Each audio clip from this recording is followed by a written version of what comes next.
It's Craig, it's Artist Controlled Radio, and in the man cave. Would you call this a man cave?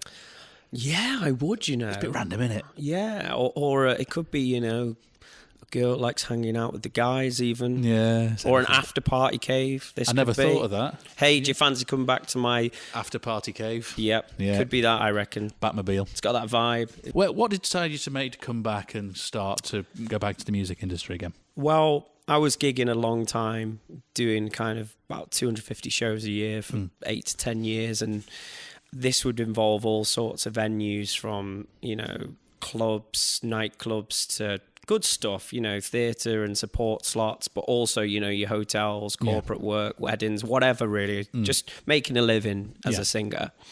And I thought that was maybe going to be my future. And I was all right with that. I was happy. And it all kind of changed when I started uploading music. So in 2013, at the end of 2013, I took like a famous pop song. Yeah. Did my own version of it and put it online. Initially, it was just to kind of show promoters and people looking for gigs that this is what I'm about and you could book me. Yeah. And then I put it on Spotify.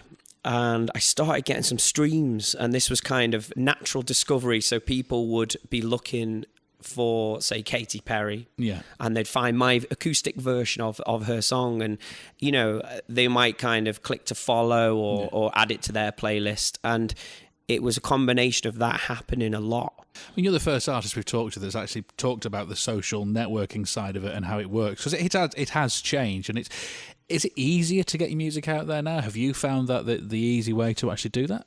Yeah, absolutely. I think when I first started in the pop industry, you know, you had to have a manager, then you want a record deal, and the purpose of the record deal was to put your songs on the shelf of a supermarket or HMV. Woolies. Yeah, Woolies, how about that? And that was how you distribute music. Yeah. Now, how you get your music out there has been answered.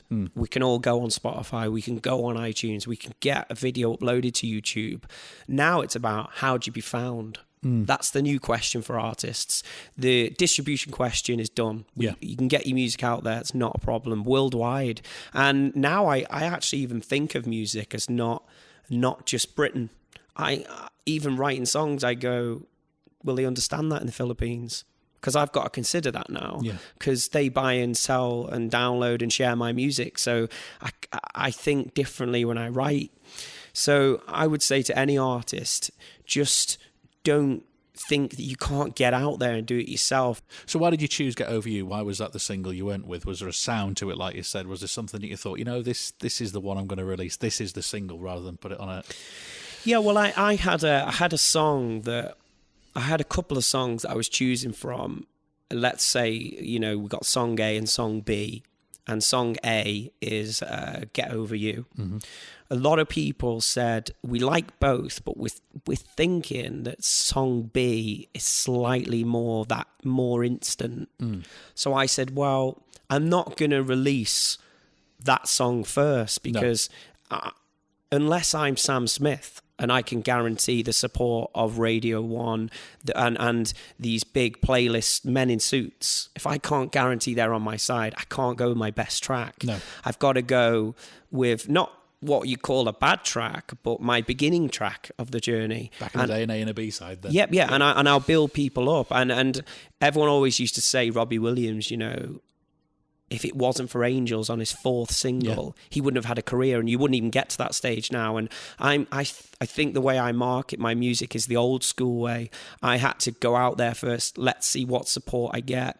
And the track, you know, the first day it came onto Apple, when number 20 on iTunes, it's already kind of over 70,000 streams on Spotify. So it is still connecting with people. Yeah. And there's no reason to say that when you have your next single, sometimes the back catalogue keeps growing. And Ed Sheeran's second album, you know, the label chose Sing to be the title track and the first song of the album, because it's got that kind of happiness vibe.